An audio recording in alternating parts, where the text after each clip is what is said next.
আপনাদের সবাইকে স্বাগত সিনে গসিপে। এবছর কিন্তু পরপর রিলিজ হচ্ছে দেবের মারাত্মক মারাত্মক ছবি, আর প্রত্যেকটি ছবিতেই দেব অভিনয় করছেন ডিফারেন্ট ক্যারেক্টার। খুব সাম্প্রতিক সামনে এলো ধূমকেতু ছবির ফার্স্ট লুক। এই ছবিটি দেখে আপনারা চিনতে পারছেন এই ছবিটি কার? এই বয়স্ক মানুষেরই গেটআপ নিয়েছেন ধূমকেতু ছবিতে অভিনেতা দেব। হ্যাঁ বন্ধুরা, খুব ভালো করে কাছে গিয়ে ছবিটি দেখুন। ছবিটি হলো দেবের।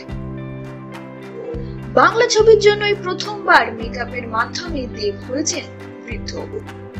ছবিটিতে দেবের ক্যারেক্টারের নাম ইন্দ্রনাথ খাসনবিশ। কৌশিক গাঙ্গুলি পরিচালিত ধূমকেতু ছবি নিয়ে খুব আগে থেকেই বাজ ক্রিয়েট হয়েছিল চড়িপাড়ায়। ছবিটিতে আছে দেব আর শুভশ্রী।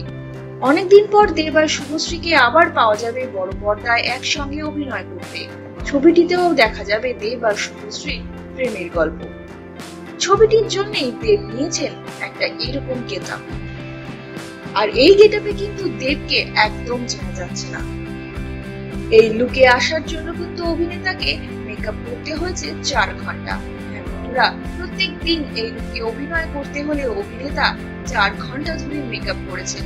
আর এই মেকআপ করেছে জাতীয় পুরস্কার প্রাপ্ত মেকআপ আর্টিস্ট বিক্রম গায়কোয়াড়। তো বন্ধুরা, ইন্দ্রনাথ খাসনবিশকে দেখবার জন্য আশা করি আপনারা অধীর আগ্রহে বসে আছেন। শোনা যাচ্ছে নভেম্বরে রিলিজ করবে ধূমকেতু।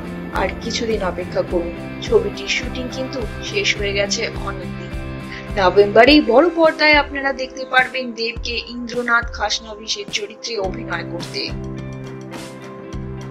এই ছবি সংক্রান্ত আরো খবর খুব শীঘ্রই আমরা নিয়ে আসবো আপনাদের কাছে। তার জন্য বন্ধুরা আপনাদের কিন্তু জুড়ে থাকতেই হবে আমাদের সঙ্গে। আমরা হলাম সিনে গসিপ। জুড়ে থাকুন আমাদের সঙ্গে, সাবস্ক্রাইব করুন আমাদের এই ইউটিউব চ্যানেলটি।